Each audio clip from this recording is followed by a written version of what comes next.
উইকেটে দুজনের ৭৯ রানের জুটিতে বড় কিছু সম্ভাবনা দেখছিল টাইগার ফ্যানরা, কিন্তু দুজনের বিদায়ে হঠাৎই পথ হারায় টাইগাররা।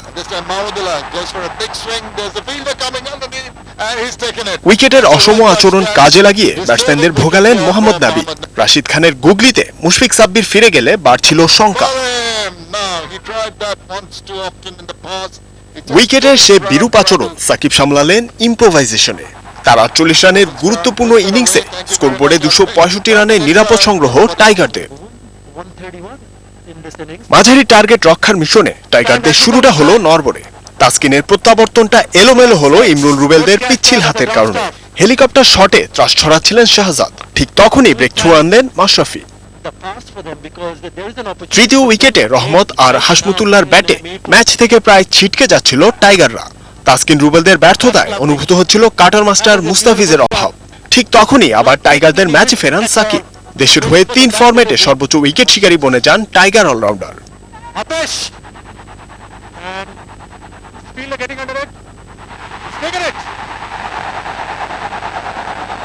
শুরুর ঘাটতি তাসকিন পুষিয়ে দিলেন শেষের দিকে। নিজেকে খুঁজে পেলেন রুবেলও, আর তাতেই লড়াকু আফগানদের হারালো মাশরাফির বাংলাদেশ।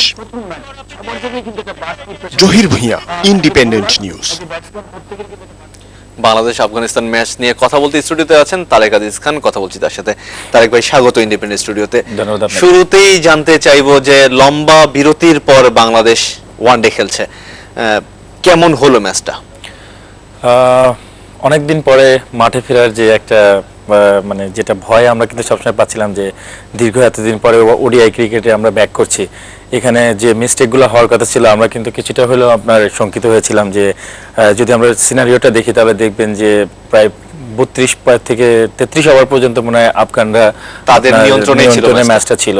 বাট এটা অনেকদিন পরে আমাদেরকে ঠিক আমাকে অনেকদিন পরে আপনার বাংলাদেশ টিমের আমরা পিছনের যদি তাকাই যে আমাদের বাংলাদেশ টিমটা ঠিক একটা এক্সপিরিয়েন্স টিমের কাছে যেভাবে হেরে যেত, আজকে আফগান কিন্তু আমাদের কাছে ঠিক একইভাবে হেরে গেছে। আপনার এই সামনে ইংল্যান্ড সিরিজ আছে, তার আগে বিসিবি যে টেকনিকটা আসলে খাটাতে চেয়েছিল আফগানিস্তানকে এনে যে নিজেদের ভুল ত্রুটিগুলো শোধরানোর, সেটা কি প্রথম ম্যাচ দেখে মনে হচ্ছে কিছুটা সফল হয়েছে? না, অবশ্যই। আপনি দেখেন আমরা একটা বোলিং ডিপার্টমেন্ট লাস্ট 1 ইয়ার কাজ করেছে, সেখান থেকে আপনি তাসকিনের একটা মানে আইসিসি নিষেধাজ্ঞার পর থেকে কিন্তু আমাদের বোলিংয়ের একটা কেমন হবে এটা নিয়েও কিন্তু আমরা অনেক টেনশনে ছিলাম।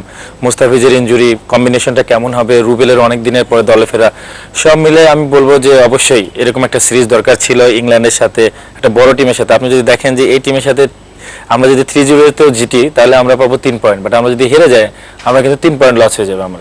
সো আমি মনে করি যে প্রিপারেশন নেওয়ার আগে আমরা ইংল্যান্ড সিরিজটাকে অনেক বেশি গুরুত্ব দিচ্ছি, বাট এর পাশাপাশি এই আফগানিস সিরিজটাকে আমি অনেক বেশি মনে করি যে প্লেয়ারদের ফর্মে ফেরা এবং অনেকদিন পরে যে মাঠে ফিরে যে জিনিসগুলো কারেকশন করা দরকার, সেই জায়গাটায় আমি বলবো যে এই সিরিজটা অবশ্যই আমাদের জন্য অনেক গুরুত্বপূর্ণ। এবার একটু যদি ম্যাচের দিকে মনোযোগ দিতে চাই, বৃষ্টি হচ্ছে মিরপুরে গত 1 সপ্তাহ যাবত কন্টিনিউয়াস, আজকেও কিন্তু একটু একটু বৃষ্টি হয়েছিল। এই গতকালকে বেশ খানিকটা বৃষ্টি হয়েছিল দুপুরবেলা। তো সব মিলিয়ে টস জিতে ফিল্ডিং এর সিদ্ধান্তটা, ব্যাটিং এর সিদ্ধান্তটা বাংলাদেশের কতখানি সঠিক ছিল? না, অবশ্যই আমি মনে করি আপনি যদি আমাদের আজকের লাইন আপটা দেখেন তাহলে দেখবেন যে আমরা কিন্তু 7টা ব্যাটসম্যান নিয়ে খেলেছি। সো আমি মনে করি যে টসে জিতে ব্যাটিংটা মানে আজকের দৃষ্টিকোণে আমি মনে করি যে ঠিক আছে, যেহেতু আমরা একটা লম্বা ব্যাটিং লাইন আপ নিয়ে খেলছি।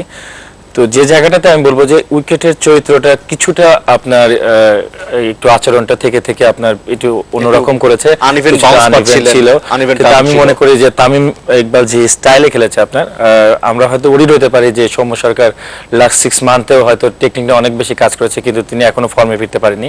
এই একটা জায়গা বাদে আমি মনে করি যে আমাদের টপ অর্ডার ব্যর্থ হয়েছিল, কিন্তু তামিম ইকবাল সেটা পুষিয়ে দিয়েছে।